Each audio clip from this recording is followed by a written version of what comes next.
Welcome to the Talkin VAWLS Network. My name is Boogie Bentley. College football season is officially here. Iowa State and Kansas State kicking off today. Do we really care? Probably not, but we're probably going to go watch it because that's what we do. But in 7 days, we put the women and children to bed. We go looking for dinner, boys. In 7 days, no more questions, no more what ifs, no more excuses. In 7 days, we put the ball down and we go play. And I asked this question on Wednesday night during the live stream. I said, what do you guys want to see? What do you want to see from this football team when they go play against Syracuse on Saturday afternoon? If you could pick just one thing, Vols Scoops talked about the passing offense. He said, I want to see some shots vertically down the field. Do you want to see some consistency maybe from these wide receivers? Can the offensive line protect long enough to give Joey Aguilar time to connect on those deep vertical shots? Of course, old Coach Jay wants to see dominant defense, but I ask you, if you can pick just one thing, what do you want to see from Tennessee against Syracuse on Saturday?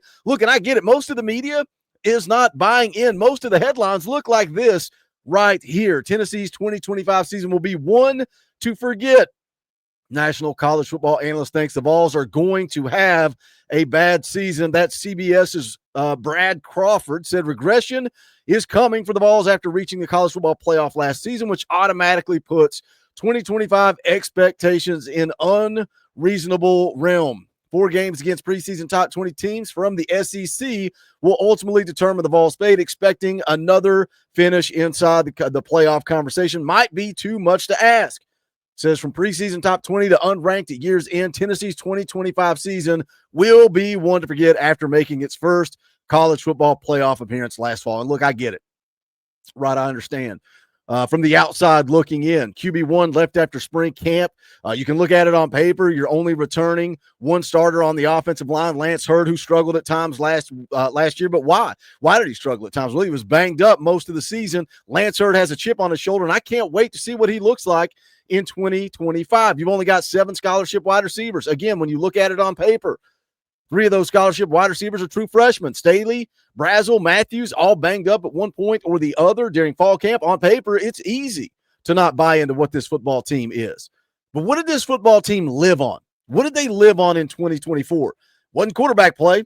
It wasn't wide receiver play. And, it was defense and running the football. And I'm a glass half full kind of guy. I'm an optimistic guy. So maybe I'm starting to buy in and believe my own hype. But I don't think this team can just be good. I think they could surprise some people in 2025. And Greg McElroy over at Always College Football not only agrees, but says that this football team could be scary in the SEC in 2025. We're going to go take a listen to some of his comments and break it down. But as always, I need y'all to do that YouTube stuff for me. Just smash the thumbs up right down there below the video. It's quick, it's free, it's easy, it helps the channel, and I would greatly appreciate it. Also, if it's your first time here, welcome to the Talkin VAWLS Network. We're not experts, we're not insiders, we're not media, we don't pretend to be that. What we are is exactly what you guys are. This channel is for the fans, by the fans. If you like it, subscribe, click the bell for notifications so you don't miss out when we go live, when we drop a video. The season is here. Here's a quick rundown of what it's going to look like. Sunday night, 7 p.m. Eastern time.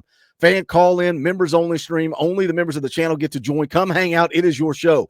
Monday morning, 9 a.m. with Eric Kane, Talkin VAWLS live.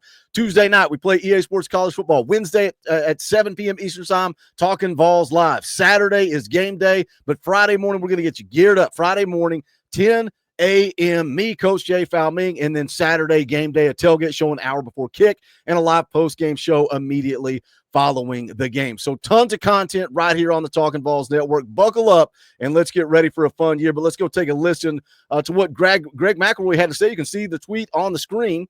If Vol football's offensive line and Joey Aguilar reach their potential, this Vols team will be scary in the SEC once again. Let's take a listen to Greg McElroy here. Tennessee is one of those teams that's one of the biggest unknowns in the entire SEC. We don't know exactly what things are going to look like at quarterback. We think Joey Aguilar 2 years ago at Appalachian State had a really good year. Last year, it wasn't so good. Tried to do a little too much, took a few too many risks. Maybe he can now get back in a quarterback-friendly system to playing rock-solid football. Still, he brings up Joey Aguilar there.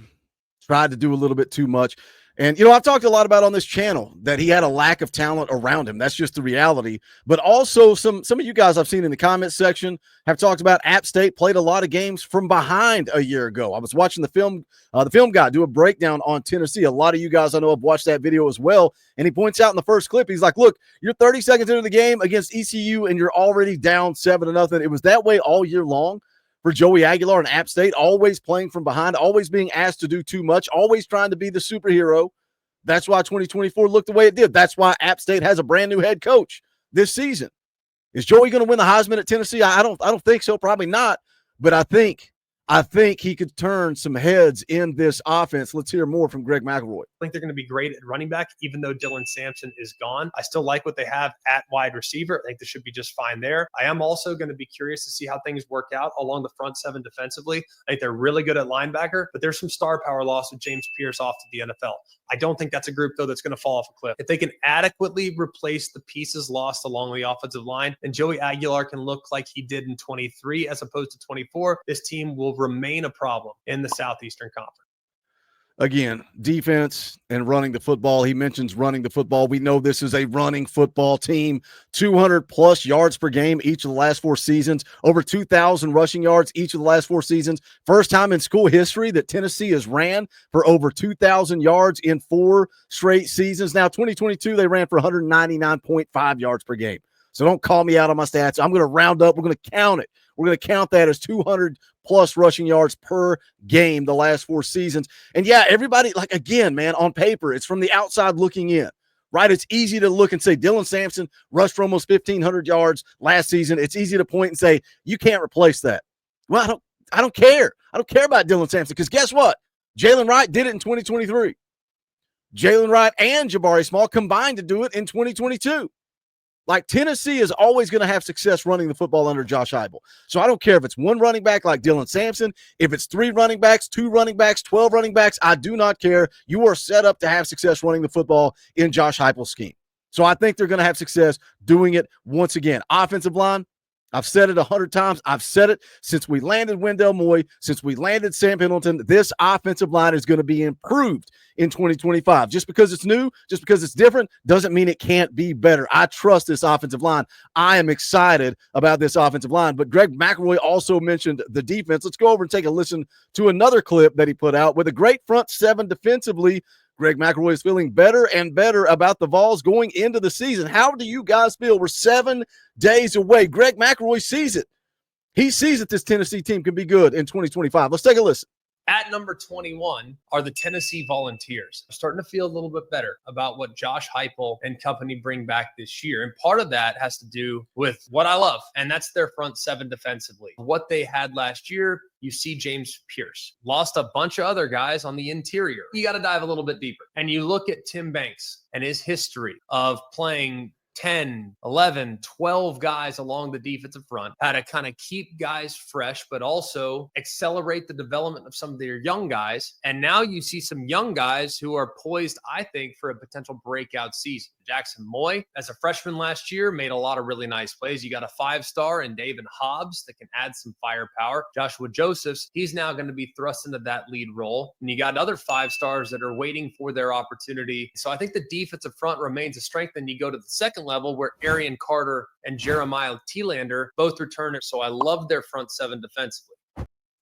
First of all, we got to correct him on a couple of things there. Rotating a lot of guys on the defensive line. Yeah, Tim Banks is the defensive coordinator. That's a Rodney Garner thing. That's what Coach G wants to do. And hearing Coach G meet with the media and talk about the defensive line depth really high on his first 3, Eason, Hobbs, and Jackson Moy. But again, Hobbs banged up. That's okay because it's 4, 5, and 6 are all right there too. Just so much depth. He mentioned Jackson Moy. Jackson Moy was not a freshman last year. Jackson Moy was a transfer. Jackson Moy is actually a senior this year. But Tyree West, Big Don Bailey, who Coach G called the MVP of fall camp. Big Don Bailey, I want to see him. It's a money year for Don Bailey. Josh Josephs, Caleb Herring. We've heard good things about Jordan Ross in camp. Josh Shell, the transfer from Grand Valley. Keep forgetting that guy. Foul Mean keeps bringing him up. That guy is a dude. Just so many guys. So many guys. That defensive line is not going to miss a beat. They're not going to skip a beat. We're going to see typical dominant Rodney Garner defensive line. He mentioned the linebackers, mentioned Arian Carter, Jeremiah T. Lander. Man, it seemed like those kids are young, but they're now upperclassmen. They're both juniors. Arian Carter is a dude. He is that guy.